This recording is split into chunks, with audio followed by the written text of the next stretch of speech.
భారతీయ జనతా పార్టీకి సంబంధించినటువంటి ఆంధ్రప్రదేశ్ నాయకులు ఇప్పటికైనా మత్తు వదలాలి.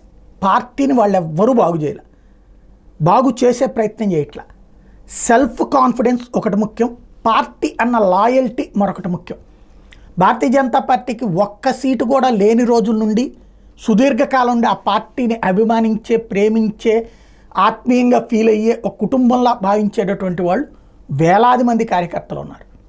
10 పైసలు డబ్బులు తీసుకోకుండా పనిచేసేటటువంటి. ఆ తర్వాత కాలక్రమంలో ఇతర పార్టీ వచ్చిన వాళ్ళు ఉన్నారు. వీళ్ళకి ఎందుకు ఆ విధానం నేర్పలేదో తెలియదు. నెంబర్ 1. రెండవది, ఇప్పటికి కూడా గత 11 ఏళ్ల నుండి అతిపెద్ద బాధితురాలు భారతీయ జనతా పార్టీ ఆంధ్రప్రదేశ్లో.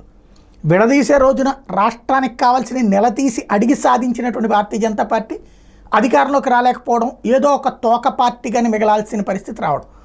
ఇవాళ ఇంతకాలం ఇవ్వలేదు అని చెప్పిన పత్రికలు ఇప్పుడు ఇచ్చారని చెప్తూ రాస్తున్నటువంటి రోజుల్లో కూడా ఎందుకని మాట్లాడలేకపోతున్నారు, ఎందుకు హైలైట్ చేసుకోలేకపోతున్నారు, ఎందుకు చెప్పలేకపోతున్నారు?